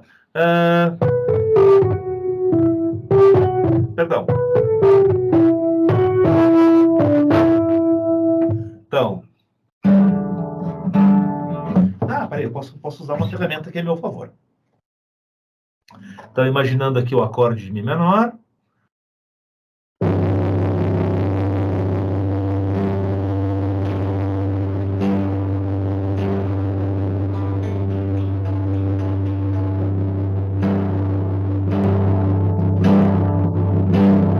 Mas bem por aí mesmo. Mantém a questão oriental, né, da foto, mantém essa questão. Que ótimo. Fechou essa palhinha aí. Pois é, Assim, gente, pelo amor de Deus, tá? Isso é um improviso de um cara que deu aula o dia inteiro e tá com a mão podre, tá? Desculpa. Não, ótimo. Isso sensacional. O Fan Ho tem essa... muito do trabalho dele, assim, conhecido, é isso aí, né? Os lugares, né, de Hong Kong, ali anos 60, 70, e esse movimento das pessoas, o que está acontecendo nas ruas, e muito característico na estética é essa luz, né? Tu tinha falado lá da frase da definição do Eric Clapton, né? Música boa, ela te faz dançar, ou ela te faz... Ou ela te arrepia. Ela te arrepia, né? E essa aqui, eu não sei se ela me faz dançar ou me faz arrepiar, talvez as duas coisas, eu não sei, porque é um show, né? Tu bate o olho e de cara ela já te impacta, né? A cena, né? Depois tu ainda vai observar todas essas coisas aí que a gente falou, mas ela não precisa muito, de cara assim ela já dá um impacto, né? Esse olhar que tem aqui, né? Esses dois estão se passando um pelo outro e se olhando aqui, eu acho fantástico isso aqui também. E olha que interessante o detalhe, né? De como o rosto dela tá no escuro, e ela tá de branco, e ela tá num lugar mais iluminado, e ele tá de preto, mas o rosto dele, o olhar dele tá num lugar de mais luz. A luz, né? Não. Que instante, hein? Sensacional, né? E tem um detalhe que me chamou muita atenção, que é essa sombra escura do desenho da cabeça dessa pessoa aqui na esquerda da foto, que já está virando para seguir para o outro lance de escada. Tem um canhãozinho da sombra, né? Como se ele deixasse um rastro da sombra dele, né? E tudo isso às 15:04. Ó, o relógio ali marca 15:04. Ele captou o instante literalmente, né? Agora que eu vi o relógio. Ele eternizou até o instante ali, ó, o horário certinho. E um horário fixo, é engraçado isso, 15:04, né? Exato, né? Não é quebrado, né? Exatamente. Né? Enfim, é genial. Quando o cara é genial, é isso aí, né? Beleza. Posso para a próxima? Vamos lá. Por. Próxima. Essa, deixa eu puxar mais aqui para o cantinho. Aqui é uma foto do Franco Fontana, que tem um trabalho fabuloso com cor, né? Em paisagens que são paisagens assim rurais, naturais, não chegam, as paisagens rurais, assim, plantações, né? E alguma coisa de campo, assim, não é aquela paisagem de floresta, né? E paisagens urbanas, na verdade, recortes de uma paisagem urbana, né? Que ele consegue, enfim, mostrar desse jeito aí. Fala para nós aí, Rodrigo. Nossa, eu achei... isso me lembra um pouco Kandinsky, né? O Kandinsky tem uma série amarela, série vermelha, série azul, né? E nessa relação de música e fotografia, ou música e artes plásticas, o Kandinsky faz a série amarela, vermelha e azul depois de ler o livro Harmonia do Schoenberg. Olha só. Que foi um livro, inclusive a capa do Harmonia do Schoenberg é um dos quadros amarelos do Kandinsky. Eu tenho esse livro. É um livro que eu sempre quis roubar do Eduardo, eu nunca consegui roubar dele. Depois eu acabei comprando consegui comprar um. Né? Então me lembra um pouco a ideia do Kandinsky pela ideia da forma, né? a forma muito clara, ênfase na forma, né? Ela me parece um pouco montagem. Ela não é uma montagem, ela é um retrato, ela é uma fotografia.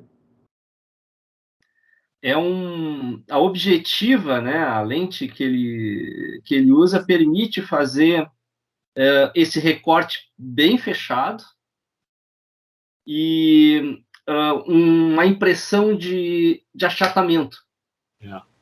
Total. Né? São camadas de prédios, mas elas quase estão fundidas, quase que numa só. Né? Parece uma colagem. Uhum. Sabe? Parece uma montagem de artes plásticas com uma colagem, com uma sobreposição das estruturas e tipo, sem uma ideia de profundidade, né? Exato. Mas isso é no clique, não é pós. Sensacional.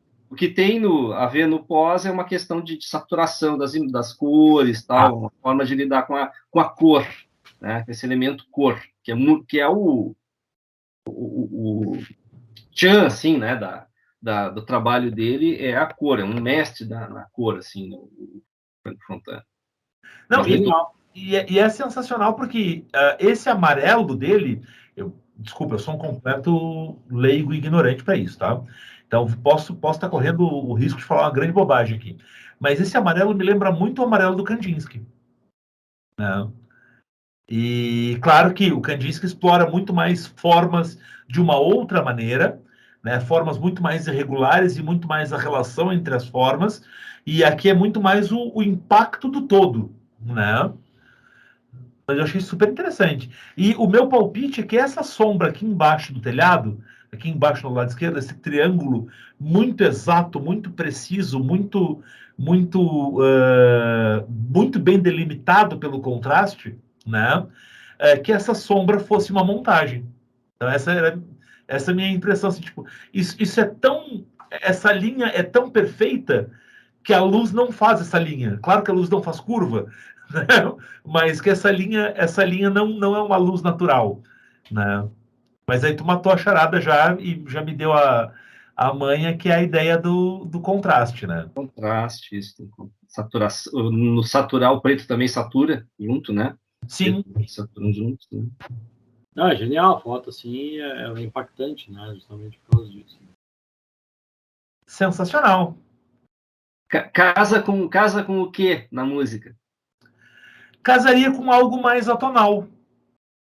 Algo mais atonal. Brincadeiras de ritmo e imaginar que cada forma pode ser um motivo e que eu posso ir sobrepondo essas formas como motivos. Por exemplo, um motivo. Que motivo idiota, pelo amor de Deus. Vamos tentar algo mais legal.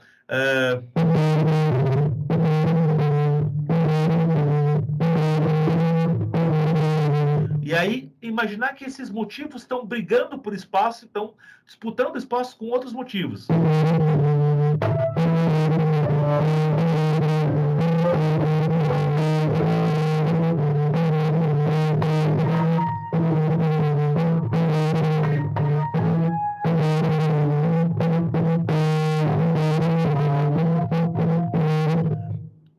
Sei lá, algo atonal, mas que brinque com unidades e unidades com uma métrica perfeita e com as brincadeiras entre essas métricas, né? Mas deixa eu contar para vocês uma coisa, tá? Não sei se vocês perceberam, eu sou um péssimo pianista, tá?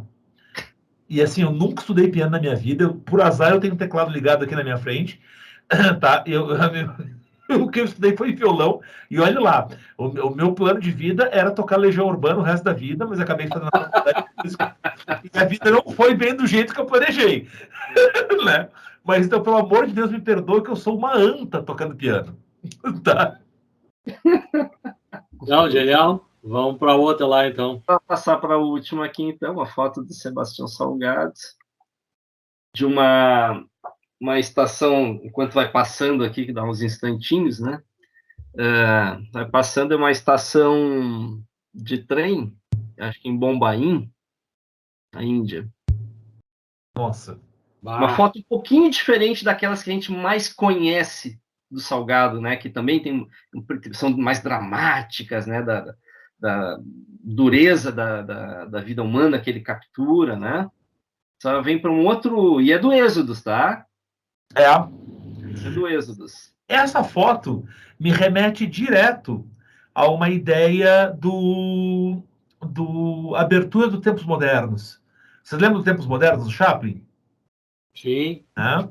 E que é uma grande crítica, né? O filme é genial, como técnica, como humor é genial, mas como crítica social é um filme maravilhoso também, né? E a abertura começa assim, um estouro de boiada, um rebanho de bichos, né? De ovelhas, de gado, e aí essa cena corta para uma saída de trem dos trabalhadores chegando na fábrica, né? Então a ideia da desumanização, né? Do não valorizar o indivíduo, da ideia da industrialização e do capitalismo como uma máquina de moer gente mesmo, né? Total, né? E por isso o movimento ali, as pessoas, né? Os seres humanos não parecem seres humanos, né? Não é. O movimento, o desfoque deu isso para eles, né? Parecem insetos, né? Parecem ratos, né? Correndo. Exatamente isso, né? Que me transmite também. Né? Desumaniza, não existe o indivíduo, né? Não existe unidade, né? E aí é exatamente isso. Então, tipo, o movimento, o desfoque, a gente não sabe quem é quem. A gente não sabe aonde está a cabeça de cada um, onde está o corpo de cada um, né? E no meio dessa zoeira, dessa hiperpopulação, dessa pobreza muito grande, dessa desigualdade gigante de renda e econômica que existe na Índia, né? Dessa exploração que a Índia sofreu durante toda a sua história por outros países, né? Como a pessoa e a unidade e o indivíduo que é o carvão que vai ser queimado nessa engrenagem, como diria o Darcy Pacheco, como é?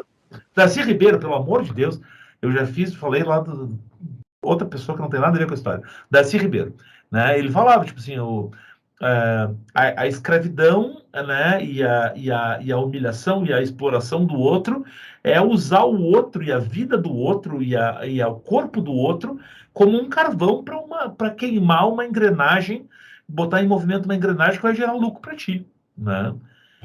E aqui a superpopulação, a pobreza, o trem de baixa qualidade, né? Nossa, é exatamente isso, né? Genial. Por respeito ao Sebastião Salgado, eu me nego a fazer qualquer tipo de som. Boa essa, né?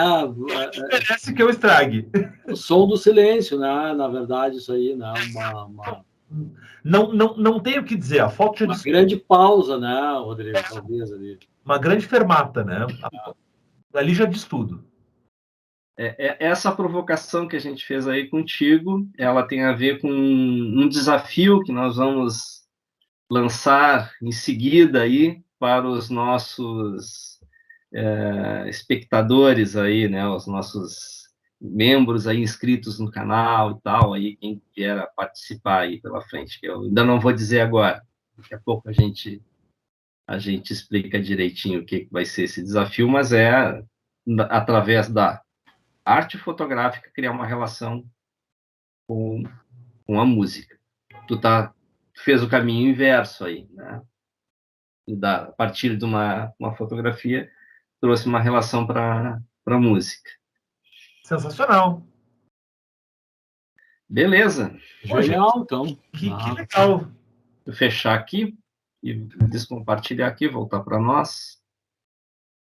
Vamos para a provocação, então? Vamos lá. Posso ler? Vocês me permitem ler aqui, então, esse livro genial aqui, né, da Susan Sontag, né, sobre fotografia. No capítulo que ela fala da fotografia como objetos de melancolia, né? E isso foi, como a gente já falou antes ali, o Rodrigo tocou nisso, né? Sem que soubesse que a gente ia mencionar, né? E muito menos ter essa parte que é levar uma mensagem, levar alguma coisa, algum pensamento, né? Que faça a gente refletir sobre a questão da fotografia. Então ela fala assim, nesse capítulo, ela diz assim, né?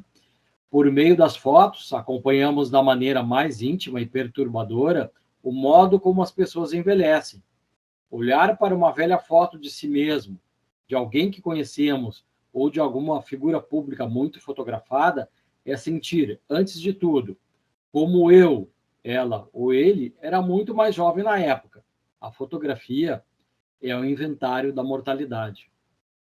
Aí a reflexão, né, que a Sontag faz aí nesse livro, na verdade esse livro é uma reflexão total, né, é muito bom, ela traz vários elementos aí para a gente ler e refletir sobre a fotografia, né.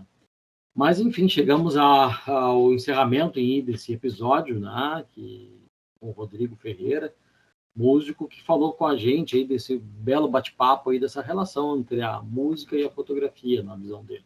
Agradecer mais uma vez ao Rodrigo, né, por ter disposto o tempo dele aí, né, enfim, das aulas dele que ele tem, né, tanto na escola como aulas, enfim, e das produções que ele faz também, né, ter disposto esse tempo dele para trocar essas ideias e nos ensinar um pouco sobre essa questão da relação, né, da música com a fotografia, falar sobre arte, trazer esse caminho bacana que ele trouxe aí, né, nos desvelou da poéticas do processo, que eu acho genial também. Isso até mereceria também até mais um capítulo, né?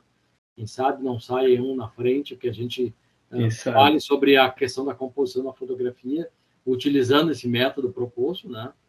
E eu acho que era isso. Gerson, algumas palavras que quer... Eu assino embaixo o teu agradecimento aí, tá? O meu também, e em particular, né, realmente, assim, eu te agradeço muito porque eu já tenho certeza que eu estou saindo, né, desse nosso episódio aqui, um fotógrafo melhor.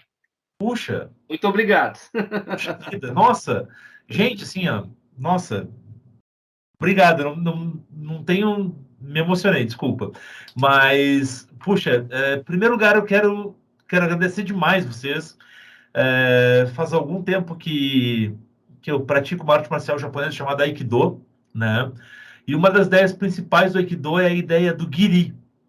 E o Giri, em japonês, perdão se eu estou começando algumas falhas, né? Mas o Giri tem uma ideia de gratidão, né? E a gratidão, não só a gratidão pelo sentimento, mas pela consciência, né, da impossibilidade da minha vida ser como é se não fosse pelas outras pessoas, né? Então, ao chegar aqui para conversar com vocês como músico, eu tenho que agradecer muito ao Eduardo, né? Ao chegar aqui e poder conversar com vocês sobre arte, eu tenho que agradecer demais ao Sebastião Salgado, ao Egberto Tismonte, ao Kandinsky, à minha professora Duda Gonçalves, né? A todos os meus professores de violão, aos meus colegas da Cal Cênica, aos meus colegas de banda Calibre, que dividiram aquele momento com a gente, aos meus colegas de base sonora, que dividem tantos espaços bacanas, que é uma outra banda que eu tenho com o Eduardo, aos meus colegas de Rockflix, que é uma outra banda que eu toco, que faz um trabalho de tocar trilhas de cinema. Então, a gente toca só trilhas de cinema. Genial. Né? Mas, principalmente, agradecer também aos meus alunos, né? E é através deles que a gente se depara com o desafio de tentar fazer melhor e de tentar fazer diferente, né? E o desafio na educação pública, de exatamente como na arte, de tentar transpor uma frustração pela técnica, pelo recurso de verbas, pelas condições, mas deixar transparecer uma intencionalidade, né? Então, eu quero agradecer muito o pessoal do projeto Dedilhando Sonhos, que são meus alunos da Escola Marcílio, que 2 turnos por semana tem uma tarde inteira para aprender a tocar violão, aprender a tocar contrabaixo, guitarra, bateria, né? E o que eu não sei ensinar, eu também estou aprendendo para ensinar, e eu estou aprendendo demais com eles, né? E aí, mencionando o Schoenberg, né? No livro Harmonia, que tem a capa do Kandinsky, ele começa o livro dizendo: esse livro eu aprendi dos meus alunos. Show de bola. Então, gente, muito obrigado. Foi muito legal para mim a gente poder ter esse papo e poder conversar sobre tanta coisa que às vezes passa pela cabeça, mas que a gente não consegue conversar e que, enfim, na corrida do dia e nas estações de trem superlotadas que desumanizam a gente às vezes não tem espaço para ter esse tipo de conversa. É verdade. Obrigado. Necessitamos disso, né? Por abrir esse tipo de conversa. Valeu, Rodrigo. Um grande abraço. Obrigado aí pela presença. Valeu, muito obrigado. Valeu. Valeu, Gerson. Um grande abraço. Até a próxima. Abraço.